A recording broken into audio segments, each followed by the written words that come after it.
Rush recently announced that they are actually touring in 2026. Yeah, they're hitting the stage again. They're hitting the stage again. After how many years? 10? Over 10, I think, at this point. Yeah, because they, just for those of you who know, Neil Peart, who is the actual only freaking drummer for Rush, passed away back then out of issues, right? Yeah.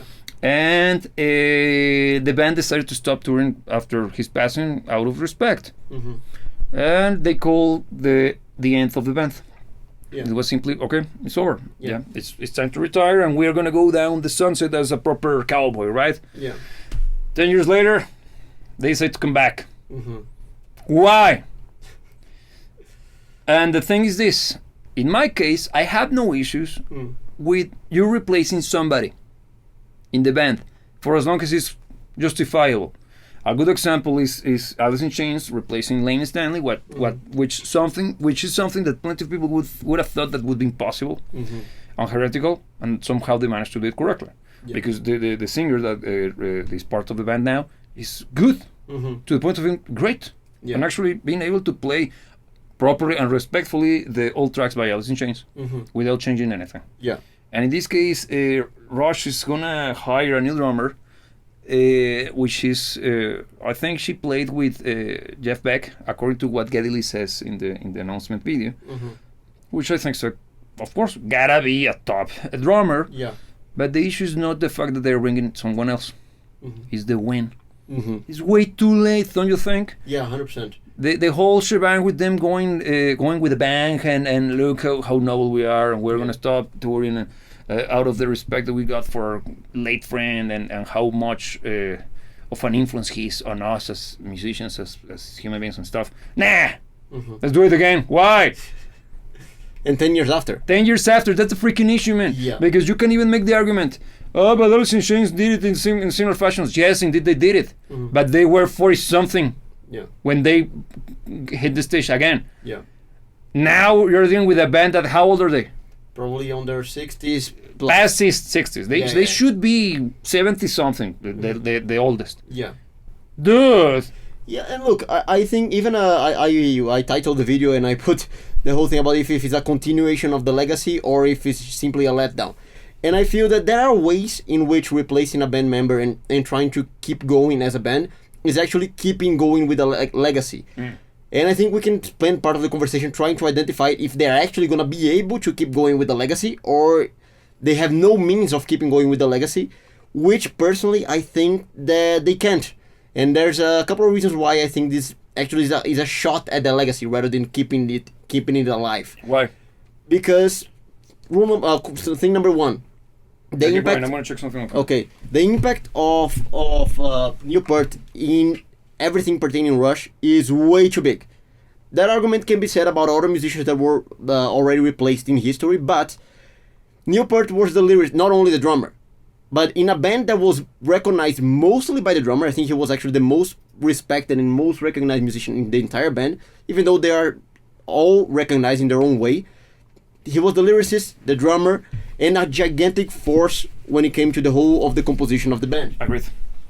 If that's not enough, one thing that's probably one of the main arguments when it comes to now not being a good time for this to happen is the fact that Rush has made a name for themselves for being a band that delivered on stage what you wouldn't believe a band could deliver on stage just among 3 musicians. Yeah, and here Jakey Boy, Joe Mama, good name, man, he's also making a good point here. Yeah. I also wonder how Geddy Lee's voice has held up since 15. Agreed, man. His voice wasn't that great to begin with, man. It's never been that awesome, and being so high-pitched screeching based, the music is fantastic. I happen to be a huge fan of Rush, but let's call it space. Yeah. I don't know, man. That's why I have my gripes with the whole announcement, because it makes no sense. Yeah. And regardless of him being able to still be able to sing all of those songs, I don't think it's the time for them to come back, because they also announced that they're going to hire a keyboard player for the live shows. That's a good chunk of what made Geddy Lee in particular unique. Yeah. But no. Thinking on the image, on how you respect the band, the image that you have of them in your head. Yes. A lot of their legacy is in what they were able to deliver, because it's impressive. The whole thing about Geddy Lee being able to sing, play the bass, play the synth with his foot and his hands. So the way that they were able to deliver that was impressive, and that impressive factor was a lot of what contributed to the respect that they get out of their audience. Yeah. So going on stage, changing that is actually a shot at their legacy, because it's gonna kind of taint the image that we have of them being those superhuman mythological figures. Yeah, because Geddy Lee, that aspect of being the multitasker is something that we held in such a high regard, an awe. Yeah. And it's kind of gonna be tainted by the fact that they are not gonna do it at a later stage of their career. Yeah, because I for one happen to be I like them. I love them a lot. But they are great. Yeah. Not just musicians, but also as human beings. They give me that impression of them being nice guys. Yeah, indeed. The three of them have always given me that vibe of them being just simply awesome, good-hearted people. Yeah. And their music is also fantastic, and it translates, and it has transcended time and space itself. Mm-hmm. But I don't think it's the right timing. And this opens the question, when should you stop then? Because again, this is an open conversation, by the way, guys. Yeah. So please let us know, because this is actually something that got in my head after the announcement. Yeah. Because on one hand, when Alice in Chains did it, I have my gripes as well, because how dare you? Yeah. But then they delivered. Yeah.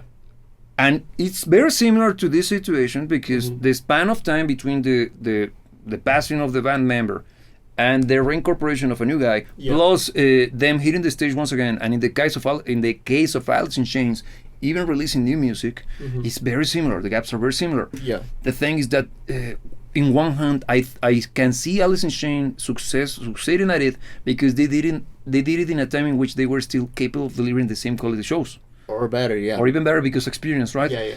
But in the case of Rush, it's gonna be an already retired version of Rush, which is coming with one band member missing, which is freaking Neil. Yeah. And to what purpose? Yeah. They're not releasing new music. They didn't announce new music. Yeah.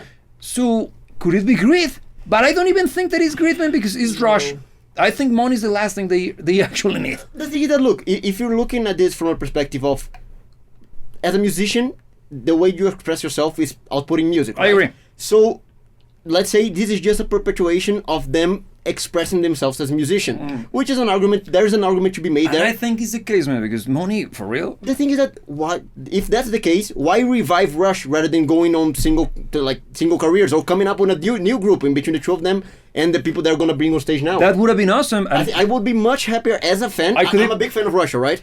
But I would be much happier as a fan to see Rush, the still living elements of Rush, plus whoever's coming in, called Crush. That would have been awesome. Freaking awesome. They could have released the first album by Crush. And I would have, I'll be there. But even the name itself, like, that's fun. Yeah. Because still, it will be respecting the legacy of Rush, but keeping up with their creative uses and also hitting the stage again. Showing that they still have something to say. Under the same banner. And in the shows, they could even pull off some of the old songs by Rush, just because you got 70% of the band already there. Why wouldn't you, right? But look, one thing, and now anecdotal, of course, because it's just my own perspective of this, but when I first saw the news, one of the knee-jerk reactions was, okay, I would have the chance to see Rush live. Because I never got the chance to see Rush live in my time, sadly. And it's one of my favorite bands. But then, just after, like seconds after, I thought, will I have the chance to see Rush live? Is that even Rush? Is that even Rush? Because honestly, of course, Rush is a band that's comprised of 3 musicians, and they all play a fundamental role in the band. But Neil Peart is probably the biggest out of the 3. Again, coming back to the whole beaten horse of Alice in Chains. Don't tell me that Lane Stanley is not the voice of Alice in Chains. No, but no, that's why I meant that is the anecdotal in nature. Yeah, that's much more of a sentimental reaction from you. If I were to see them live as they are gonna be next year, I wouldn't feel that I was seeing Rush. I would feel that I will see a Rush cover by some people from Rush. I get plus. You. I get you. Okay, I can respect that. I understand and I can respect that. Yeah. because without new music, it's difficult to justify the whole thing, right? Yeah. Because even if they release new music, I would rather have them as Crush, as a new project. Yeah, 100%. Something that it's okay. Let's continue with us as being musicians, rather than keep a band alive that we killed 10 years ago, man. Yeah.